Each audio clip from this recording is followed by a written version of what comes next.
Hello everyone. आज हम इस वीडियो में उत्तराखंड पीसीएस मेंस का जो पेपर 7 है उसका एक पूरा टॉपिक कवर करेंगे। वीडियो को ज़रूर लास्ट तक देखें। जो लोअर पीसीएस अपर पीसीएस की तैयारी कर रहे हैं उनके लिए बहुत ही हेल्पफुल वीडियो है। एक प्रॉपर नोट्स के साथ आपको इसमें पूरा टॉपिक समझाया जाएगा।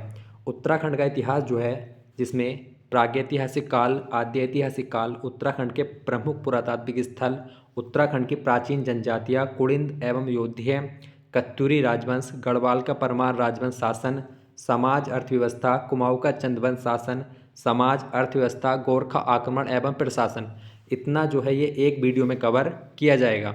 तो वीडियो को लास्ट तक देखें। ये उत्तराखंड पीसीएस मेंस का जो सिलेबस है उसका पेपर 7 है, जिसमें इसमें एक वीडियो में पूरा टॉपिक कवर किया जाएगा।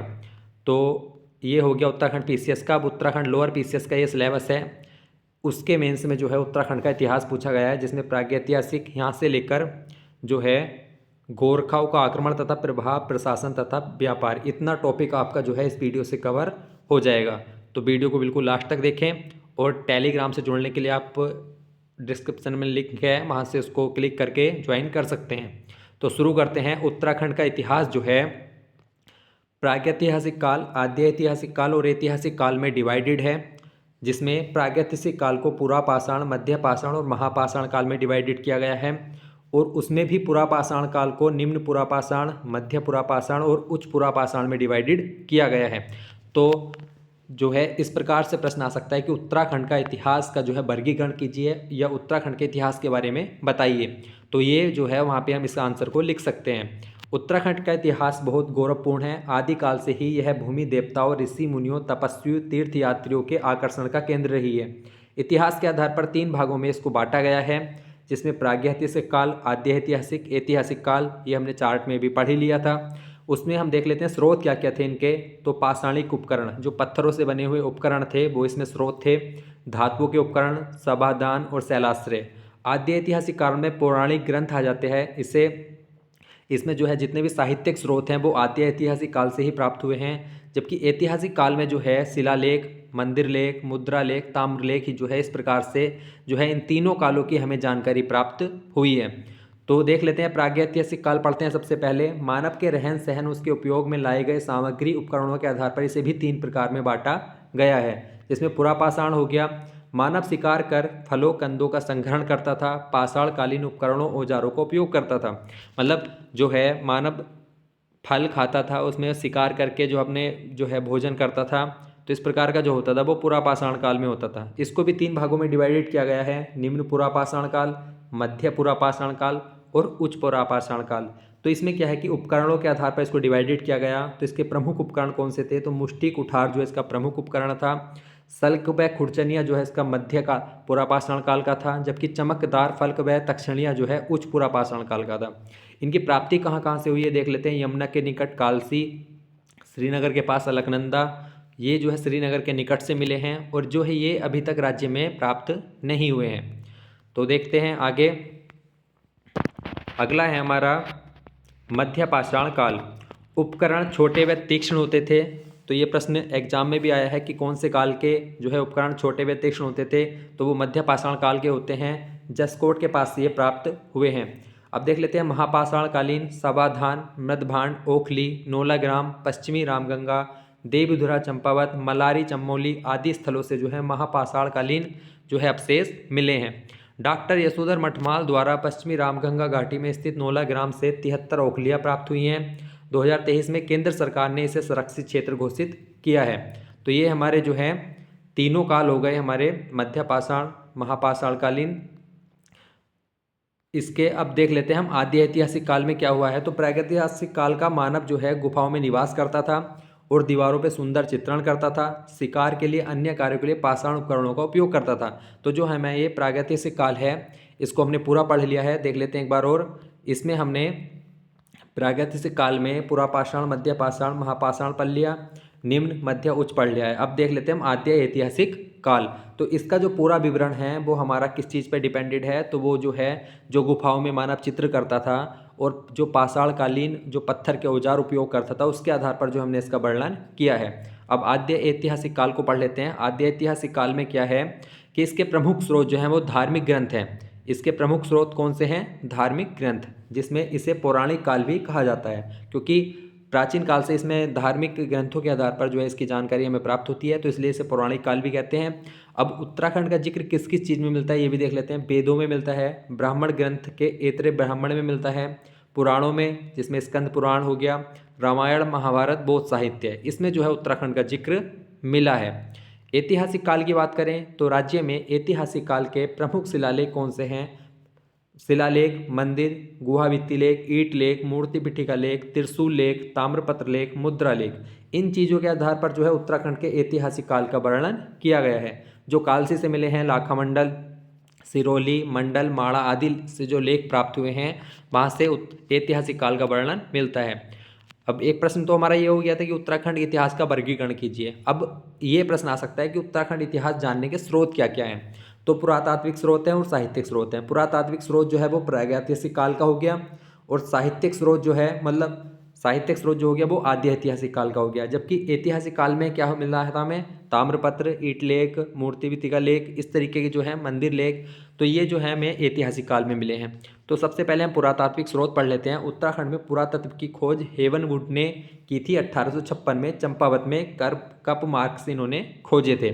तो पुरातात्विक स्रोत में क्या क्या आता है कि लाखों गुफा, जब मानव गुफाओं में रहता था वहाँ पे चित्रण करता था, तो उन चीज़ों के आधार पर जो है हमें प्रागैतिहासिक काल का जो है वर्णन मिलता है, उसी के को हम पुरातात्विक स्रोत कहते हैं। तो ये जो स्रोत हैं हमें कहाँ कहाँ से? लाखों गुफा, लुएथाप, बनकोट, पेटसाल, किमनी, फलसीमा, कसार देवी, हुडली, ग्वारख्या, मालारी, तो ये जो है हमारे प्रागैतिहासिक काल के पुरातात्विक स्रोत हैं। तो लाखों गुफा के बारे में पढ़ते हैं। 1968 में MP जोशी सुयाल नदी के तट पर अल्मोड़ा में जो है लाखों गुफा की इन्होंने खोज की थी। अल्मोड़ा में बाड़े छीना के पास दलवैंड में ये स्थित है। इसका मुख्य विषय क्या था? तो ये सामूहिक नृत्य था। मानव पशुओं के शैल चित्र यहाँ से प्राप्त हुए हैं। अगला है हमारा लुएथाप। लुएथाप जो है अल्मोड़ा में मानव को शिकार करते हुए हाथों में हाथ डालकर जो है लुएथाप गुफा में दिखाया गया है। कसार देवी अल्मोड़ा में 14 नर्तकों का सुंदर चित्रण प्राप्त हुआ है। हुडली उत्तरकाशी में नीले रंग के शैल चित्र प्राप्त हुए हैं। बनकोट पिथौरागढ़ से 8 ताम्र मानवाकृतियाँ प्राप्त हुई हैं। प्रागैतिहासिक काल को जानने के स्रोत जो हैं जिसमें मानव गुफाओं में रहता था और चित्रण करता था, तो ये प्रागैतिहासिक काल को जानने के स्रोत थे। यहीं से पुरातात्विक स्रोत हमें प्राप्त हुए हैं।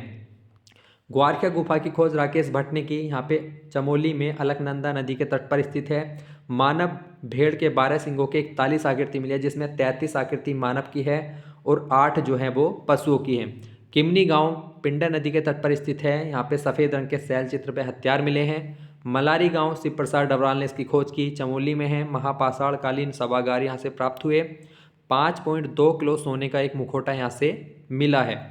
तो ये हमारा प्रागैतिहासिक काल हो गया, जिसमें हमने पुरातात्विक स्रोतों के बारे में पढ़ा। अब साहित्यिक स्रोत हमें पता है ये कौन से काल का वर्णन करते हैं, तो ये आद्य ऐतिहासिक काल का वर्णन करते हैं, जिसे पौराणिक काल भी कहा जाता है। तो इसमें 2 प्रकार से होते हैं, एक तो धार्मिक ग्रंथ हो गए और एक हो गया अधार्मिक ग्रंथ। धार्मिक ग्रंथ जो आद्य ऐतिहासिक काल को जानने के प्रमुख स्रोत हैं, धार्मिक ग्रंथ हो गए, इसलिए इसे पौराणिक काल भी कहा जाता है। इसके स्रोत देख लेते हैं। तो ऋग्वेद हो गया। ऋग्वेद में उत्तराखंड का प्रथम उल्लेख मिलता है, जिसमें कहा गया है कि उत्तराखंड एक देवभूमि या मनुष्यों की पूर्ण भूमि है। तो ये कहा गया है ऋग्वेद में, और ऋग्वेद में ही उत्तराखंड का प्रथम वर्णन मिलता है। ऐतरेय ब्राह्मण जो है ये उत्तर क्रूर कहा गया है। स्कंद पुराण में जो है 5 जो है उनका जिक्र मिला है, जबकि उसमें गढ़वाल और कुमाऊं को क्या है केदारखंड और मानसखंड कहा गया है। ब्रह्मपुर खसदेश उत्तराखंड के पुराणों में कहा गया है। बौद्ध धर्म में जो है हिमवंत कहा गया है, और पुराणों में कुमाऊं को कुर्मांचल और खसदेश कहा गया है उत्तराखंड को। अधार्मिक ग्रंथ की बात करें तो पाणिनि ने जो है अष्टाध्यायी लिखा। कालिदास ने रघुवंशम, मेघदूत, कुमार संभव में जो है उत्तराखंड का वर्णन किया। बाणभट्ट की हरचरित, राजशेखर की काव्य मीमांसा, कल्हड़ की राजतरंगिणी जो पुस्तक थी उसमें कश्मीर के शासक जो ललितादित्य था उसने गढ़वाल पर आक्रमण करने का उल्लेख मिलता है। मुस्लिम ग्रंथ में जहांगीरनामा, तारीख़ बदायूनी जो है, इन ग्रंथों में जो है उत्तराखंड का वर्णन मिलता है। हुएन सांग का यात्रा वृत्तांत भी बहुत इंपॉर्टेंट है, ये इंपॉर्टेंट आ सकता है एग्जाम में। CU की नाम से उत्तराखंड के लिए पोली हीमोपोलो अर्थात ब्रह्मपुर शब्द का इसने प्रयोग किया, और हरिद्वार को मोयूलो मायानगरी का प्रयोग किया, जबकि गोबिसाण शब्द के लिए काशीपुर को जो है गोबिसाण शब्द प्रयोग इसने हुएन सांग ने किया था। और इसी के बाद जब हर्ष के पश्चात जो है टूट जाता है वंश, तो उसी के बाद पौरव और कोविसाण पर जो मोरध्वज, ये इस प्रकार के जो वंश टूट जाते हैं तो उसके बाद ये जो वर्णन मिलता है वो इसके हुएन-सांग के यात्रा वृत्तांत से ही मिलता है। अब देख लेते हैं ऐतिहासिक काल के स्रोत क्या हैं। तो ऐतिहासिक काल के स्रोत जो है वो कालसी शिलालेख जो है कालसी से प्राप्त होते हैं। इसकी खोज 1860 में फॉरेस्टर ने की थी। प्राकृत भाषा में ये प्राप्त हुआ है। इसकी लिपि क्या है वो ब्राह्मणी है। यमुना व टोंस के संगम पर अमलाब नदी के तट पर, यमुना की सहायक नदी है ये, यमुना टोंस के संगम पर जो है अमलाब नदी जो है वहाँ पे यमुना की सहायक नदी जो है अमलाब नदी, वहाँ पे इसको कालसी शिलालेख प्राप्त हुआ है। कुरुंदों की ये राजधानी भी रही है। तो ऐतिहासिक जो काल के स्रोत हैं वो हमें जो है शिलालेखों से, मंदिर लेख, गुहा लेख, इन्हीं से प्राप्त होते हैं। इसमें कौन कौन से इंपॉर्टेंट है वो पढ़ लेते हैं। तो ये कालसी शिलालेख इंपॉर्टेंट है। अशोक का शिलालेख है। जिस शिला पर अभिलेख है उसे कालशिला भी कहते हैं या चित्रशिला भी कहते हैं। इस अभिलेख में यहाँ के लोगों को, पुलिंद व क्षेत्र को क्या कहा जाता है वो अपरांत कहा जाता है। हर स्थान में मनुष्यों एवं पशुओं की चिकित्सक व्यवस्था कर दी गई है। इसमें लोगों से हिंसा त्यागने तथा हिंसा को अपनाने की बात कही गई है।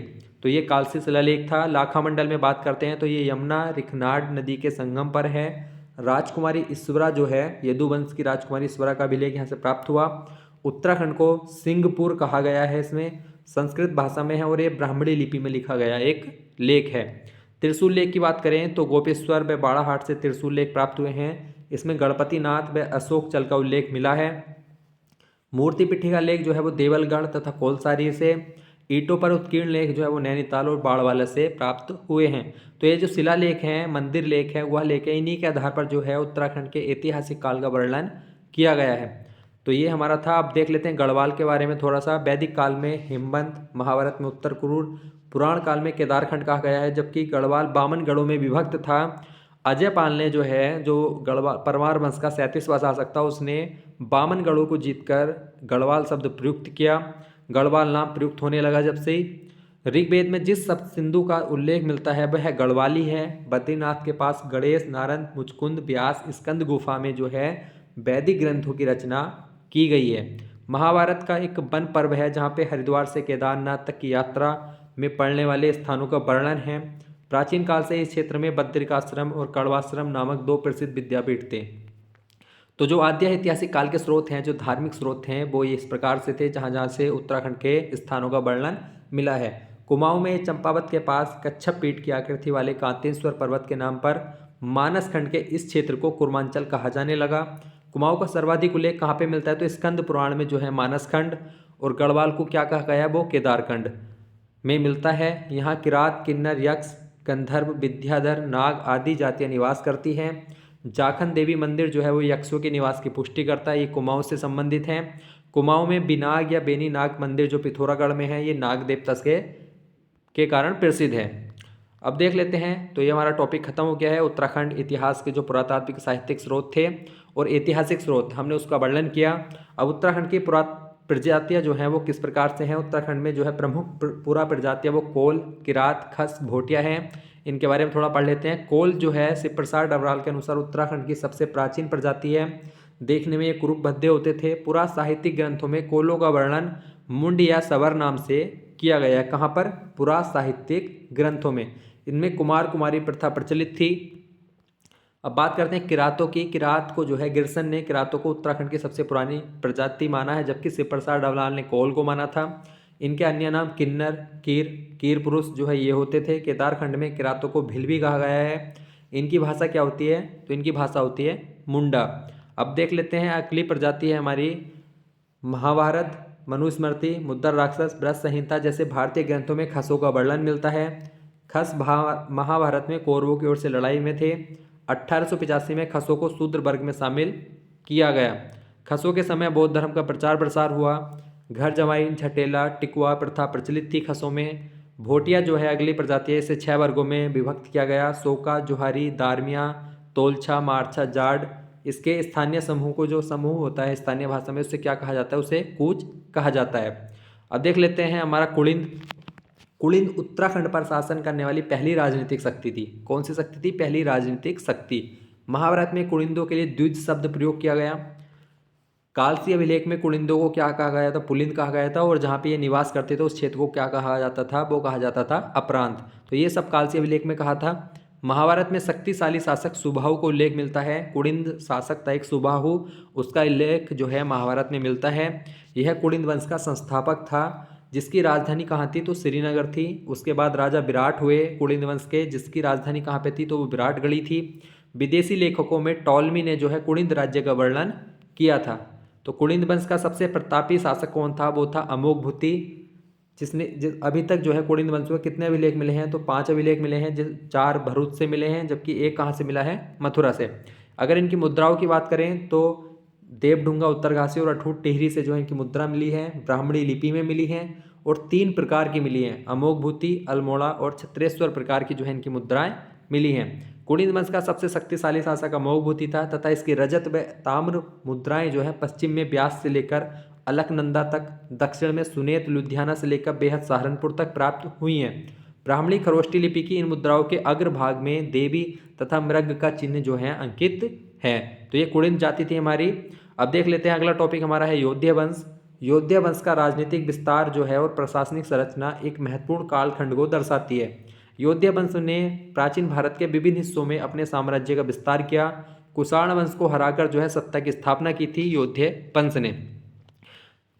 तो अब देख लेते हैं यौध्य वंश हो गया ये हमारा। इसकी मुद्राएं कहाँ कहाँ से मिली है तो जौनसार, भावर, देहरादून, कालो का डांडा, लेसडाउन से, पौड़ी से मिलती है।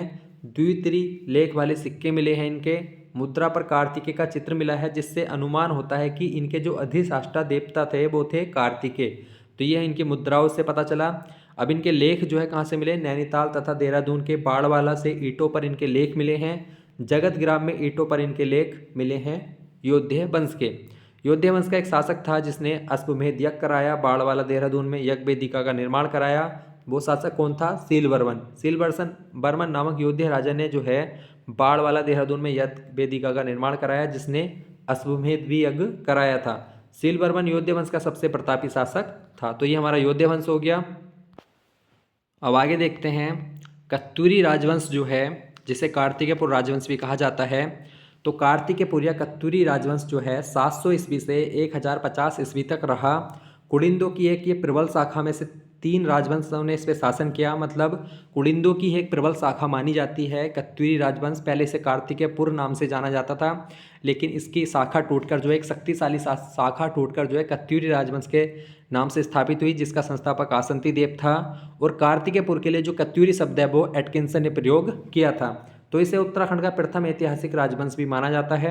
इस राजवंश के परिवारों के 3 परिवारों के 14 नरेशों ने इस पर शासन किया, जिसमें खरपर वंश, निम्बर वंश, सलोड़ादित्य वंश जो है इसमें प्रमुख हैं। बसंत देव इसका संस्थापक था। उसके बाद एक राजा और हुआ, फिर खरपर देव ने जो है खरपर वंश की इसमें नींव रखी। कल्याण राज, त्रिभुवन राज, ये जो है खरपर वंश के शासक हो गए। फिर उसके बाद निम्बर वंश स्थापित होता है, जिसमें निम्बर देव, इष्टगण, ललित सुरदेव, भूदेव, फिर सलोड़ादित्य वंश, इच्छर देव, देशत देव, पदम देव, सुभिक्ष राजदेव। तो इस प्रकार से कुल 14 राजाओं ने जो है कार्तिकेयपुर राजवंश पर शासन किया। कुमाऊं क्षेत्र में आज भी यह प्रचलित है कि कार्तिकेयपुर के अवसान पर सूर्यास्त हो गया है या रात्रि हो गई है, मतलब इतना ज़्यादा जो है महत्वपूर्ण वंश था ये। तो इसके उस पर बद्रीदत्त पांडे जी ने कहा था कि जो है इसका जो है कार्तिकपुर के अवसान पर सूर्यास्त हो गया है या रात्रि हो गई है। कार्तिकपुर के लिए कत्यूरी शब्द किसने प्रयोग किया तो एटकिंसन ने किया था। कत्यूरी वंश की जानकारी हमें मौखिक रूप से प्रचलित होती है। कहाँ से प्राप्त होती है, स्थानीय लोक गाथाओं या जागर से प्राप्त होती है। यह कई भागों में आसंती देव, डोटी के मल और अस्कोट के रजबार में विभक्त थे। तो आसंती देव ने जो है कत्यूरी राजवंश की स्थापना की थी। अब देख लेते हैं कत्यूरी काल के जो पदाधिकारी थे वो क्या क्या थे। राजा मात्य जो है राजा को सलाह देने वाला, महासामंत सेना का प्रधान होता था, प्रांतपाल सीमाओं की सुरक्षा करने वाला, बर्मपाल व्यक्तियों पर निगरानी करने वाला, घटपाल गिरिद्वारों के अधिकारी, नरपति नदी घाटों को सुगम बनाने वाले, पल्लिका गांव को कहा जाता था, महत्तम गांव का शासक होता था, कुलचारिक तहसीलदार को, भृत्य सेवक को, कोटयाल गढ़ रक्षक, गोप्ता रक्षक को, अक्षपटलिका लेखा परीक्षक, महादंड नायक, प्रधान सेनापति, उपचारिक कहा जाता था भूमि लेखों का अध्ययन करने वाला, जबकि प्रमवतार क्या होता था भूमि मापने वाला अधिकारी, खंडपति खनिज वनों की रक्षा करने वाला, भोगपति या सोलकी कर वसूलने वाला, भाट चाट जनता से कुलीवेगार, महामनुष्य या मुकद्दम जो होता था ये हर गांव में राजा की ओर से एक अधिकारी होता था और अमात्य जो होता था वो सर्वोच्च अधिकारी होता था। तो ये कत्यूरी काल के कुछ वो थे। अब सेना को देख लेते हैं। सेना 4 भागों में विभाजित थी। पदातिक हो गया पैदल सेना, अश्वारोही घोड़े की सेना हो गई, गजारोही हाथी और उष्टारोही ऊंट। तो इसका जो होता था मुख्य अधिकारी होता था जो है इनके अलग अलग अधिकारी होते थे। कर की बात करें तो भोगपति या सोलकी जो कर वसूलने वाला होता था, जबकि भाट चाट जनता से बेगार लेने वाला होता था। आय की बात करें तो इनके प्रमुख साधन कृषि खनिज वन थे। क्षेत्रपाल राज्य में कृषि की उन्नति का ध्यान रखता था। खंडपति खनिज वनों की रक्षा, प्रभावतार भूमि मापने वाला, और आभिर जो है दुधारू पशुओं से दुग्धाक्ति जो है प्राप्त करने वाला होता था। प्रशासन की बात करें तो राज्य होता था सबसे ऊपर, फिर उसके बाद प्रांत हो गया, इसका शासन ऊपरी के द्वारा चलाया जाता था। उसके बाद विषय होते थे। विषय का जो है शासन वो विषयपति में चलाता था, और इसे 5 विषयों में जो है अभी यहाँ पे जानकारी जो प्राप्त हुई है वो 5 विषयों की हुई है, जिसमें कार्तिकेयपुर, टंकणपुर, अंतरांग, एसाल और मायापुर हाट जो है इसमें प्रमुख हैं। अभिलेख ताम्रपत्र की बात करें तो इस राजवंश के अभिलेख पांडुकेश्वर, बागेश्वर, बैजनाथ, कंडारा से प्राप्त हुई, जिनकी लिपि क्या है वो है कुटिला। पांडुकेश्वर में जो है कार्तिकेयपुर शब्द का वर्णन मिलता है। ईष्टगण को मग्न धरती के उद्धार बरावतार के समान बताया गया है पांडुकेश्वर अभिलेख में। जबकि बागेश्वर बैजनाथ अभिलेख जो है ये भूदेव से संबंधित है। ये बौद्ध धर्म का विरोधी भी था। इसे भूदेव को परम बुद्ध श्रमण रिपु कहा गया है। तो ये बौद्ध धर्म का जो है विरोधी था। अब बात कर लेते हैं चंद राजवंश की। चंद राजवंश जो है कैसे स्थापित हुआ, इसके शासन प्रशासन उसके बारे में हम पढ़ते हैं। तो चंद राजवंश जो है कत्यूरी काल चल रहा था, उसका शासक था ब्रह्मदेव। वह चंपावत के पास में एक लोहा घाट है, वहाँ के सुई क्षेत्र पर जो है शासन कर रहा था। तो चंद राजवंश का जो संस्थापक है सोमचंद, वो जो है वहाँ पे आता है और ब्रह्मदेव की जो पुत्री है उससे उसका विवाह हो जाता है। तो चंद्रवंश की इस प्रकार नींव पड़ी। फिर सोमचंद ने वहाँ पे चंद्रवंश की नींव रखी। एटकिंसन व बद्रीदत्त पांडे ने सोमचंद को जो है चंद्रवंश का संस्थापक माना, जबकि फ्रेजर ने जो है सोमचंद को शासक न मानकर चंद्रवंश का संस्थापक किसको माना है? थोवरचंद को। किसने? फ्रेजर ने। तो ये इस प्रकार से जो है चंद्रवंश की नींव रखी गई। चंद्रवंश की नींव किस प्रकार से रखी गई थी? तो वो ब्रह्मदेव ने अपनी पुत्री का जो है विवाह किया था इससे, सोमचंद से, और कोतवाल छावनी दहेज में की थी, भेंट कर दी थी। वहाँ पे जो है सोमचंद ने जो है चंद्रवंश की नींव रखी। अब देख लेते हैं इसके ताम्रपत्र अभिलेख कहाँ से प्राप्त हुए हैं चंद्रवंश के। तो ज्ञानचंद का जो है सेरा खड़कोट ताम्रपत्र और गोवासा ताम्रपत्र जो है ज्ञानचंद से संबंधित है। इसमें कुल जो है 60 राजा हुए हैं, जिसमें इन राजाओं के बारे में पढ़ेंगे। रतनचंद हुड़ेती ताम्रपत्र संबंधित है। मझेड़ा जो है चंद एवं बम शासकों का संबंध। बास्ते ताम्रपत्र में मांडलिक राजाओं की सूची। मूनाकोट में चंद शासकों के कर। खेतीकांत ताम्रपत्र जो है वो भारती चंद का दूसरा पुत्र जो सुजान कुंवर है उससे संबंधित है। अब देख लेते हैं बालेश्वर मंदिर में क्राचल देव का लेख। बास्ते ताम्रपत्र, गोपेश्वर त्रिशूल लेख से चंद्रवंश के इतिहास की जानकारी मिलती है। तो ये जो है चंद्रवंश के ताम्रपत्र अभिलेख थे। अब देखते हैं चंद्रवंश का शासन कैसा था। तो इस वंश में जो है कुल 60 राजा हुए हैं। गोरखाओं का 1790 में आक्रमण हुआ था, जिसमें हवलवाग के युद्ध में जो है चंद्रवंश का अंत हो गया था और वहाँ पे गोरखाओं ने अपनी सत्ता स्थापित की थी। चंदों का संबंध मुगलों से होने के कारण उस पर मुगल प्रशासन का व्यवस्था का भी जो है असर देखा जाता है। तो चंद्रवंश का जो है मुगलों से भी संबंध रहा है, तो उसका जो है मुगल वंश की जो प्रशासनिक व्यवस्था थी उसका असर भी चंद्रवंश की प्रशासनिक व्यवस्था पे देखने को मिलता है। तो इनके प्रशासन के बारे में देखते हैं। तो सबसे बड़ा जो है चंद्रवंश में राज्य होता था, उसके बाद मंडल होता था। मंडल जो है 2 प्रकार से, एक तो सामंतों के अधीन होता था, एक राजा द्वारा शासित होता था। फिर उसके बाद मंडल के बाद आता था देश। देश में तल्ला देश, मल्ला देश 2 प्रकार के देश होते थे। फिर उसके बाद आता था परगना। परगना नागरिक परगने के अधिकारी को सीकदार कहा जाता था, जबकि सैनिक कमांडर के अधिकारी को क्या कहा जाता था? बक्सी। परगनों के बाद गरखे आते थे। गरखे जो हैं जिनका शासन नेगी देखते थे। काली कुमाऊं में इन्हें पट्टी कहा जाता था तथा सोर में इसे गरखे कहा जाता था। और 5 परगने जो है महत्वपूर्ण हैं जो प्राप्त हुए हैं, काली कुमाऊं, सोर, छकाता, सीरा और फलदाकोट। उसके बाद आता था गांव। गांव सबसे छोटी इकाई होती थी, जिसका प्रमुख जो है वो होता था सयाणा या जिसे बूढ़ा कहा जाता था। चंदों की भू प्रणाली की बात करें तो राजा जिसे ज़मीन देता था उसे थातवान कहते थे, अर्थात ज़मीन के मालिक को थातवान कहा जाता था। तो ज़मीन भी दो तीन प्रकार से दी जाती थी, मतलब एक तो पुरस्कारी में या ऐसी दान करती, वो अभी हम आगे पढ़ेंगे। तो जिसको दी जाती थी उसे क्या कहा जाता था, उसे थातवान कहा जाता था। थातवान ज़मीन पर पहले से कार्य कर रहे लोगों से कर लेता था और उनको हटा भी सकता था, जिन्हें खायकर व सिरतान कहा जाता था। यह अस्थायी कृषक होते थे। तो इसमें क्या होता है कि खायकर तो जो है पहले से कार्य कर रहे हैं उनको खायकर कहा जाता था, जिनको ये नहीं हटा सकता था। जबकि सिरतान जो है वो अस्थायी कृषक होते थे, वो इनको हटा सकता था। थातवान जो है खायकर को नहीं हटा सकता, जबकि सिरतान को हटा सकता था, ये क्योंकि अस्थायी कृषक होते थे। जबकि खायकर जो होते थे वो पहले से कार्य कर रहे होते थे, तो उनको नहीं हटा सकते। गूठ या विष्णु प्रति भूमि जो है मंदिरों को दान दी जाने वाली भूमि थी। तो जो राजा, मैंने अभी बताया था, जो राजा भूमि दान करता था तो या तो गूठ या विष्णु प्रति के रूप में भूमि दान करता था, जो मंदिरों को दान दी जाती थी या ब्राह्मणों को दान दी जाती थी। दूसरी होती थी रोत। रोत राजा सैनिकों को साहस के लिए जो है वो जमीन देता था, और जिनको देता था उन्हें क्या कहा जाता था, उन्हें कहा जाता था थातवान। अब बात कर लेते हैं कृषक। थातवान स्थायी कृषक होते थे जो राजा द्वारा भूमि देने पर कृषि करते थे। तो जो थातवान है मतलब ये भूमि के मालिक भी होते थे। जबकि सिरतान जो है वो अस्थायी कृषक थे, जो सिरती नामक कर देते थे। जबकि खायकर जो है वो अनाज व नगद दोनों रूप से कर देते थे। भूकर प्रणाली की बात करें तो सबसे पहले राजा, उसके बाद थोकदार, फिर प्रधान, फिर कोटल। प्रधान जो है ये वंशानुगत होता था, ये गांव-गांव से कर लेता था, और उसके लेखन जो लिखा पढ़ी का काम होता था वो कौन कौन करता था, कोटल। प्रधान फिर उसके बाद अपना कर जो है थोकदार को बेचता था, थोकदार वो कर जो है राजा को पहुंचाता था। प्रधान हर गांव में मालगुजारी वसूली करता था, जिसके लेखन का कार्य कोटल करता था। कर वसूली करके प्रधान थोकदार को भेजता था, जो राजा तक उसको पहुंचाते थे। प्रधान जो पद था वो कैसा था, वंशानुगत होता था। भूमि मापने की जो इकाई है वो नाली, जूला, अधाली व मसा आदि थी। इसके बारे में देख लेते हैं। एक मसा जो है वो 2 किलो के बराबर, अधाली 15 किलो या 8 नाली के बराबर, जूला जो है वो 10 कुंतल के बराबर, और 20 नाली जो है 1 बिस्बा या 1 एकड़ के बराबर होता था।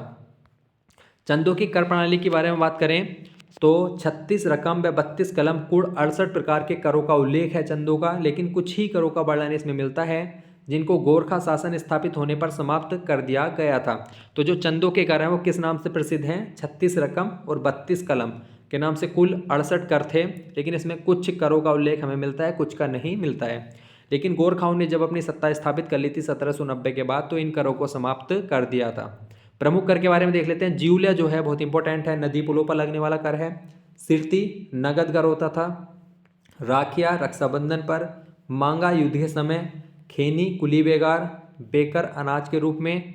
कूत जो है नगद के बदले अनाज दिया जाता था इसमें। साहू जो है वो लेखक को देकर है। कटक सेना के लिए। डाला गांव के सयानों को। तो ये कुछ कर थे। अब थोड़े और देख लेते हैं। टांडकर जो है ये सूती वस्त्र बुनकरों को। मिझारी कामगारों को या कर्मकारों को। कमीनचारी सयानों को। हिलियानी बरसात में सड़क मरम्मत के लिए। पोरीकर जो है राजधानी की रखवाली के लिए।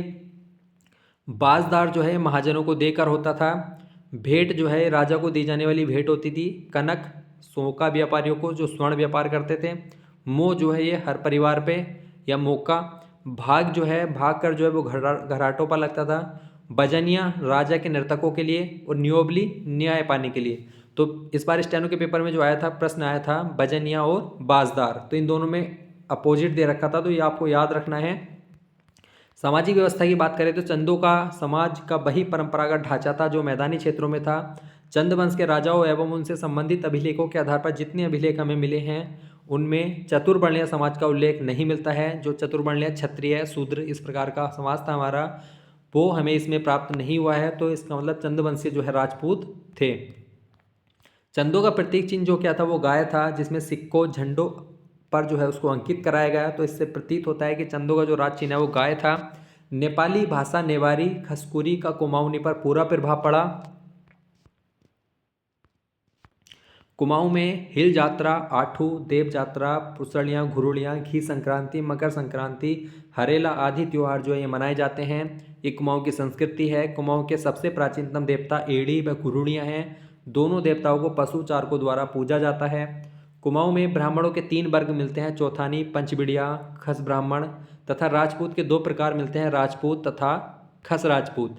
चंदों का मुगलों से संबंध क्या है? तो चंदों का संबंध मुगलों से जो है कई राजाओं से रहा, जैसे अकबर, शाहजहां, जहांगीर, औरंगजेब उसमें प्रमुख थे। तो इसमें थोड़ा देख लेते हैं चंदों का संबंध किन किन से रहा।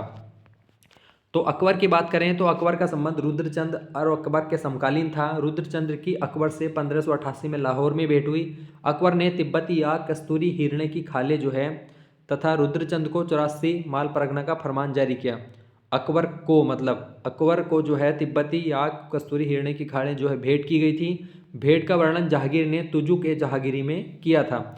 मतलब जो रुद्रचंद्र और अकबर की भेंट हुई थी उसका वर्णन तुजू के जहांगीरी में मिलता है। शाहजहां जो है बाज बहादुर चंद मूल्यवान वस्तु लेकर शाहजहां के दरबार में गया।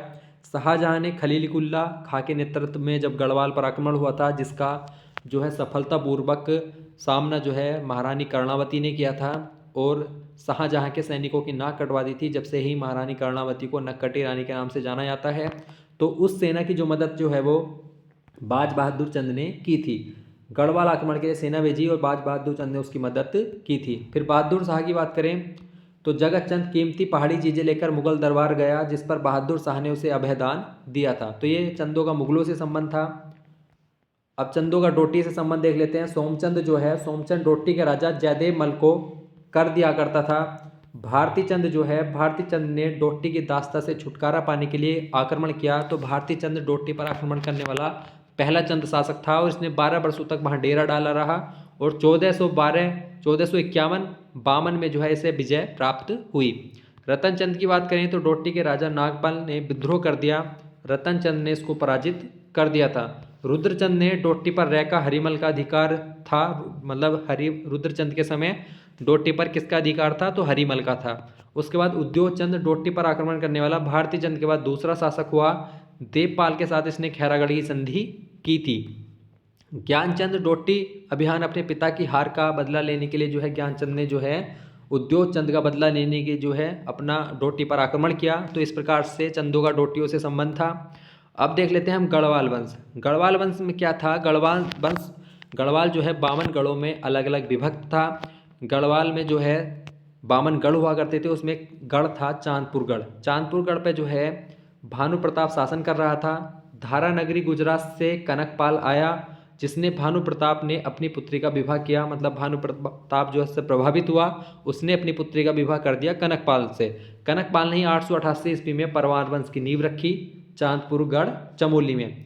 इसी क्रम में कनकपाल ने पहला शासक था, जबकि इसी क्रम में जो है 37वां शासक जो है गढ़वाल का कौन हुआ? वो हुआ अजयपाल, जिसने 52 के 52 गढ़ों को जीत लिया और उसका एकीकरण किया। जब से ही जो है गढ़वाल शब्द प्रयुक्त होने लगा और गढ़वाल में जो है परमार वंश का वास्तविक संस्थापक जो है अजयपाल को कहा जाता है। इसीलिए कहा जाता है क्योंकि उसने 52 गढ़ों को जीतकर जो उसका एकीकरण किया था। परमार वंश जो है 888 ईस्वी से 1804 तक रहा। 1804 में परमार वंश के 54वां जो शासक था प्रद्युमन शाह को गोरखाओं ने पराजित किया और गोरखा वंश की सत्ता स्थापित कर दी थी। 1790 में गोरखाओं ने कुमाऊं पर और 1804 में गढ़वाल पर जो है अपनी सत्ता स्थापित कर ली। उसके बाद 1815 में ब्रिटिश आक्रमण ने जो है करके गोरखाओं को पराजित करके वहां से हटाया। गढ़वाल का प्रशासन की बात करें तो परमार वंश में सर्वोच्च अधिकारी राजा होता था, जो अपने मंत्रिमंडल से सलाह लेकर कार्य करता था। प्रमुख प्रशासनिक अधिकारी कौन कौन होते थे देख लेते हैं। मुख्तार जो है सर्वोच्च मंत्री, नेगी जो है राजा को परामर्श देता था, वंशानुगत होता था। फौजदार की बात करें तो ये वसूली करने वाला हुआ। गोलदार राजधानी की सुरक्षा करने वाला जो है गोलदार। चड़ू जो है तीव्रगामी संदेशवाहक होता था, जो तीव्र गति से संदेश पहुंचाता था। थोकदार की बात करें तो राजस्व वसूली करने वाला थोकदार होता था।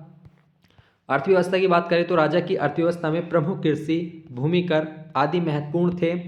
राजा राज्य की संपूर्ण भूमि का स्वामी होता था, जो 3 परिस्थितियों में भूमि को दूसरे को दे सकता था। अब इसमें 3 परिस्थिति कौन कौन सी थी? संकल्प या विष्णुप्रति, जो ब्राह्मण विद्वानों को या मंदिरों को दान दी जाती थी। रोत, जो वीरता प्राप्त सैनिकों को दी जाती थी। जागीर, राज्य अधिकारियों को दी जाती थी। राजा की आज्ञा से भूमि पर कृषि करने वाले किसानों को आसामी कहते थे। जो राजा की आज्ञा से भूमि पर कृषि करते थे उन्हें आसामी कहा जाता था। ये 3 प्रकार के होते थे। ये जो किसान है वो 3 प्रकार के होते थे। कौन कौन से? खायकर, बेकृषक, जो संकल्प रोध के रूप में दी गई भूमि पर पहले से कार्य कर रहे होते हैं।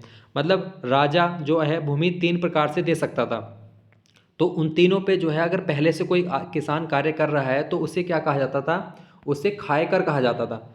और जिसको वो भूमि दी जाती थी उसे क्या कहा जाता था, उसे थातबान कहा जाता था। तो थातबान जो है, जो पहले से कार्य कर रहे हैं कृषक जिन्हें हम खायकर कहते हैं, वो उनको नहीं हटा सकता था। तो ये जो है हो गया क्लियर। मतलब जब राजा ने भूमि जिनको दी तो उन्हें थातवान कहा गया, लेकिन उस भूमि पे पहले से ही कार्य कौन कर रहा था, खायकर कर रहे थे। मतलब जो किसान कार्य कर रहे थे वो खायकर हो गए, तो उनको थातवान जो है नहीं हटा सकता था। लेकिन जबकि सिरतान जो है दूसरे प्रकार के जो होते थे, थातवान की भूमि पर अस्थायी रूप से कार्य करते थे, तो इन्हें थातवान जो है हटा सकता था, कभी भी हटा सकता था। मोरूसीदार जो है ये राजा को कर भी देते थे। ये तीसरे प्रकार के किसान होते थे जो कृषि तो करते थे लेकिन उसके बाद राजा को कर भी देते थे। राजस्व क्या है, एक प्रकार का राजस्व कर है ओताली। ओताली एक प्रकार का राजस्व कर है, वही है जो हमने चंद्रवंश में पढ़ा। प्रधान जो है वंशानुगत होता था, ये कर वसूली करता था, और इसका लेखन का कार्य कोटल करता था। फिर वो प्रधान जो है थोकदार को भेजता था, इसे क्या कहा जाता था, कमीन या सयाना। थोकदार को कहा जाता था, फिर ये राजा को कर भेजता था। राजस्व प्रधान थोकदार को भेजता था, जो राजा को फिर उसके बाद कर भेजता था। पवार शासक में तिहाड़ जो है कृषि उपज का 1/3 कर हुआ करता था। तिहाड़ नाम से किसमें कर था, पवार वंश में। नापतोल की पद्धति पाथा का प्रचलन किसने किया, तो ये अजयपाल ने किया था। कृषि कार्य में प्रमुख शब्दावली की बात करें तो गूल जो है खेतों की सिंचाई के लिए नहर, नोला जो है भूमिगत जल को एकत्र करने के लिए, सीमार या गजार भूमि को कीचड़ युक्त हिस्सा, खाल जो है वर्षा का जल संरक्षण, घराट जो है पंचक्की या आटा पीसने वाली वो होती थी घराट। अब बात करते हैं चित्रकला के बारे में। परमार वंश में जो है चित्रकला उभर कर आई। 16वीं शताब्दी से लेकर 19वीं शताब्दी तक राज्य में चित्रकला की जो है गढ़वाल शैली प्रचलित थी। गढ़वाल शैली जो है पहाड़ी शैली का एक प्रकार है जिसका विकास गढ़वाल नरेशों के संरक्षण में हुआ है। तो सबसे पहले देख लेते हैं 1658 में गढ़वाल नरेश पृथ्वीपति शाह के समय जो है मुगल शहजादा था एक सुलेमान सिखो के साथ 2 चित्रकार आए थे। कौन कौन, श्यामदास और हरदास। उन्हीं के वंशज जो है यहाँ पे चित्रकारी में कार्य करने लग गए। जैसे हरदास है, हरदास का पुत्र हीरालाल हुआ जिसे गढ़वाल शैली का वास्तविक सूत्रपातकर्ता माना जाता है। उसका पुत्र हुआ मंगत राम, उसका पुत्र हुआ मोलाराम। इसी मोलाराम की वजह से जो है गढ़वाल चित्रकारी जो है वो प्रसिद्ध हुई। और इनको संरक्षण किस किस ने दिया, तो प्रदीप शाह, जयकृत शाह, ललित शाह, प्रद्युमन शाह ने जो है इनको संरक्षण दिया। उसके बाद चैतुमाड़ को 2 प्रसिद्ध चित्रकार हुए जिन्हें सुदर्शन शाह का संरक्षण मिला। तो इस प्रकार से जो है गढ़वाल में चित्र शैली जो है विकसित हुई। पवार शासकों के महत्वपूर्ण कार्य देखें तो अजयपाल ने मापतोल पद्धति का तथा धूली पाथा प्रथा का प्रचलन किया। जात पात व्यवस्था को समाप्त करने के लिए सरोला ब्राह्मण नियुक्त किए। गोरखनाथ पंथ संप्रदाय के लिए एक पंथ का इन्हें संस्थापक माना जाता है। बलभद्र शाह की बात करें तो शाह की उपाधि धारण करने वाले बलभद्र शाह, ये उपाधि किसने दी थी, ये बहलोल लोधी ने दी थी। राजदूत भेजने की प्रथा जो है बलभद्र शाह के समय शुरू हुई। महीपति शाह ने रोटी सूची प्रथा की शुरुआत की थी। तो ये कुछ कार्य थे। अब देख लेते हैं गोरखा। गोरखा जो है कुमाऊं में 1790 और गढ़वाल में 1804 में स्थापित हुआ। तो लगभग 25 वर्ष कुमाऊं में इनका शासन रहा और 10.5 वर्ष जो है, लगभग 10.5 वर्ष जो है गढ़वाल में इनका शासन रहा। तो कुमाऊं आक्रमण देख लेते हैं।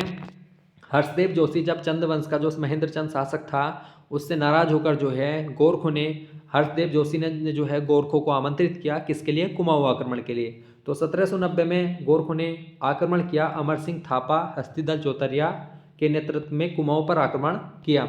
कुमाऊं में उस समय कौन शासन कर रहा था, तो महेंद्र चंद उस समय शासन कर रहा था। और 1790 में हवलवाग का युद्ध होता है अल्मोड़ा में, जिसमें चंद वंश का जो शासक महेंद्र चंद है वो परास्त हो जाता है और कुमाऊं पर गोरखों का अधिकार हो जाता है। तो 1790 में जो है चंदों की जो सत्ता वो समाप्त हो जाती है।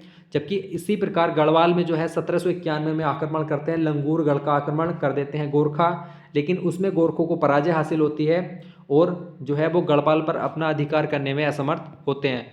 उसके बाद क्या होता है कि 1795 में भयंकर अकाल पड़ता है गढ़वाल में, जिसे काबनी बामनी कहा जाता है। जब फिर उसके बाद 1803 में एक भयंकर भूकंप आता है। तो इन आपदाओं से जो है गढ़वाल त्रस्त हो गया था।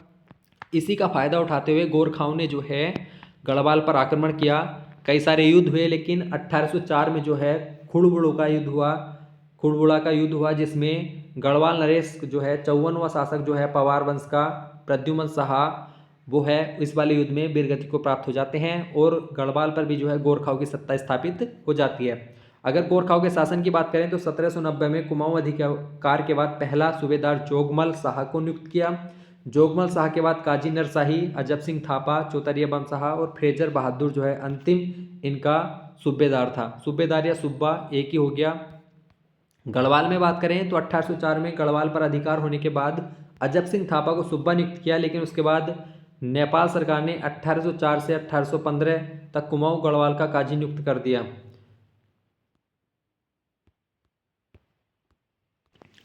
ये अजब सिंह थापा नहीं है, अमर सिंह थापा है जिसे सूबा नियुक्त किया गया, लेकिन उसके बाद नेपाल सरकार ने 1804 से 1815 तक कुमाऊं गढ़वाल का संयुक्त रूप से काजी नियुक्त कर दिया था। उसके बाद गढ़वाल पर रणजोड़ सिंह थापा, जिसे मौलाराम ने दानवीर कर्ण की उपाधि दी थी।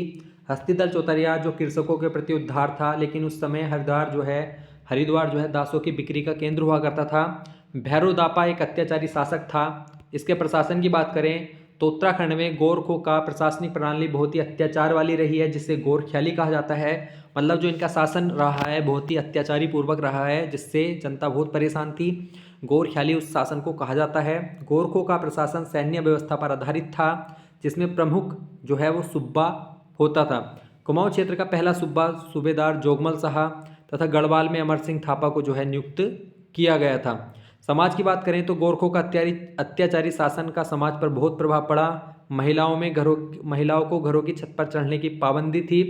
गोरखों का काल में दासों का जो बिक्री केंद्र हुआ करता था वो हरिद्वार था। वहाँ पे दासों और दासियों की बिक्री की जाती थी।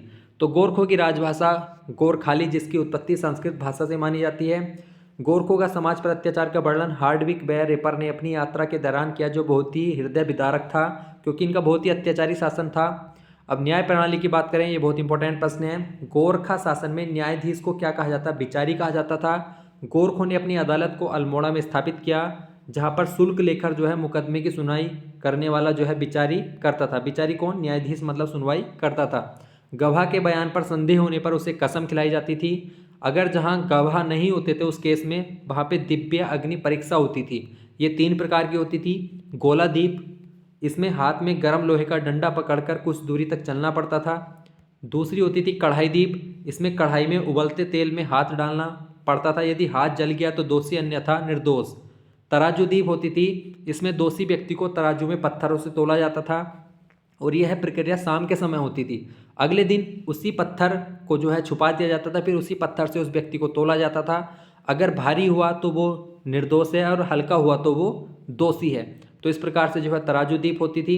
अर्थव्यवस्था की बात करें तो गोरखों ने चंदों के 36 रकम 32 कलम का उन्मूलन किया तथा नए कर लगाए। गोरखों की आय का मुख्य स्रोत भू राजस्व था। नेवार जाति के जो लोग खुकरिया बनाते थे, जिसका केंद्र क्या था? वो गढ़ी नगर था। वहाँ पे नेवार जाति के जो लोग थे वो खुकरिया बनाते थे। वो खुकरिया क्या था? ये गोरखों सैनिकों का एक मुख्य हथियार होता था। गोरखाकालीन कर की बात करें तो पुंगाड़ी भूमिकर, कुसही ब्राह्मणों पर, सलामी अफसरों को दिए जाने वाला नजराना, टिक्का भेंट शादी विवाह अवसर पर, पूछिया दोनिया गोबर कर ये पशुचारकों पर हो गया, घी कर दुधारू पशुओं पर, और मरो पुत्रहीन व्यक्ति से, मिझारी कर्मकारों से। तो ये हो गया हमारे गोरखाओं के कर। अब बात करते हैं गोरखाओं का पतन कैसे हुआ। ब्रिटिश शासन, गोरखों का इतना अत्याचारी शासक वो था, इतना अत्याचारी शासन कर रहे थे, तो उसी से जनता परेशान थी। उसके बाद क्या हुआ कि जो प्रद्युमन शाह के बाद जो सुदर्शन शाह थे 55वें शासक परमार वंश के, उन्होंने जो है ब्रिटिशों को गोरखों को उत्तराखंड से हटाने के लिए जो है आमंत्रित किया। तो वहाँ पे अपनी सेना लॉर्ड हेस्टिंग्स ने जो है भेज दी। तो इसका प्रमुख कारण क्या माना जाता है? गोरखों द्वारा गोरखपुर के 200 गाँव पर कब्जा करना जो है इसका तात्कालिक कारण गोरखपुर का बुटवल प्रांत था, जो गोरखों ने छीन लिया था। उसी से जो है अंग्रेजों ने गोरखों पर आक्रमण कर दिया और लॉर्ड मोइरा, जिसे लॉर्ड हेस्टिंग्स भी कहा जाता है, ने 1814 में गोरखों के विरुद्ध 4 भाग में बांटकर युद्ध की घोषणा कर दी, जिसके नेतृत्वकर्ता कौन थे? मारले काठमांडू के रास्ते, बुड गोरखपुर से, जिलेस्पी देहरादून खलंगा किले से, अक्टर लोनी जो है सतलज नदी प्रदेशों से जो है गोरखों पर आक्रमण करते हैं। इसमें युद्ध की बात करें तो नाला पानी खलंगा युद्ध में जनरल जिलेस्पी जो है ब्रिटिश सेना का नेतृत्व कर रहा था। उसने अंग्रेजों ने गोरखों पर आक्रमण किया, जिसमें जिलेस्पी तो मारा गया लेकिन अंग्रेज उसमें विजयी हुए। उसी प्रकार गणना डांडा का युद्ध हुआ, जिसमें हस्तिदल चौतरिया और निकलसन के मध्य मलाबगल की संधि हुई अमर सिंह थापर और ऑक्टालोनी के मध्य। गढ़वाल की सत्ता भी अंग्रेजों को सौंप दी गई। तो इसमें जो प्रमुख है वो ये है संगोली की संधि, जो संगोली बिहार में पड़ता है। 2 दिसंबर 1815 को ये संधि हुई है। गजराज मिश्र जो रण बहादुर शाह के गुरु थे और कर्नल ब्रेडसा के मध्य ये संधि हुई। संगोली बिहार में स्थित है। इस संधि के अनुसार निम्न शर्तें रखी गई। काली नदी के जो पश्चिम का क्षेत्र है ब्रिटिश सरकार को सौंपा गया। काठमांडू में नेपाल सरकार के खर्च पर एक ब्रिटिश रेजिमेंट रखनी होगी। गोरखों को ब्रिटिश सेना में भर्ती करना होगा। कुमाऊं व गढ़वाल से गोरखों का शासन समाप्त होगा। तो ये कुछ शर्तें थी जो संगोली की संधि थी उसके अनुसार। लेकिन नेपाल सरकार ने इस संधि को कुछ दिन बाद ही मानने से इनकार किया। गजराज मिश्र ने युद्ध की घोषणा कर दी। उसके बाद ऑक्टालेनी के नेतृत्व में युद्ध हुआ जिसमें 800 गोरखा मारे गए और नेपाल सरकार को जो है मजबूरन ये संधि स्वीकार करनी पड़ी। ये संधि 4 मार्च 1816 को जो है नेपाल सरकार ने स्वीकार कर ली। उसके बाद मूरक्राफ्ट की तिब्बत यात्रा होती है 1812 में, जिसमें मूरक्राफ्ट हियर से कुमाऊं व गढ़वाल होते हुए ऊन की जानकारी के लिए तिब्बत पहुंचते हैं। 1820 में टिहरी पहुंचा और सुदर्शन शाह के लिए कहा कि सुदर्शन शाह एक कला प्रेमी कवि था, इसलिए कलाविदों का शिरोमणि कहा जाता है। इसके बाद जब गोरखों की सत्ता यहाँ से समाप्त हो गई है उत्तराखंड से, तो सुदर्शन शाह को जो है 5 लाख रुपए ना देने के कारण जो है अलकनंदा के जो है पूर्वी क्षेत्र को जो है अंग्रेजों ने कब्जा लिया, जिसे कुमाऊं कमिश्नरी बना दिया गया। जबकि उसके पूर्व जो है उसके पश्चिम का क्षेत्र जो है वो टिहरी रियासत बना दिया। और श्रीनगर भी जो है सुदर्शन शाह को नहीं दिया गया, तो इसलिए सुदर्शन शाह ने अपनी राजधानी श्रीनगर से स्थानांतरित करके टिहरी स्थापित की। तो वहाँ से 2 भागों में आगे चलता है उत्तराखंड का इतिहास, एक तो टिहरी रियासत और एक ब्रिटिश कुमाऊं कमिश्नरी, जो हम अगली वीडियो में पढ़ेंगे। तो ये जो हमारी आज वीडियो थी उत्तराखंड पीसीएस मेंस और उत्तराखंड लोअर पीसीएस मेंस के उत्तराखंड इतिहास के सिलेबस को कवर करने के लिए। अगर वीडियो अच्छी लगे तो ज़रूर लाइक शेयर सब्सक्रिप्शन जरूर करें। धन्यवाद।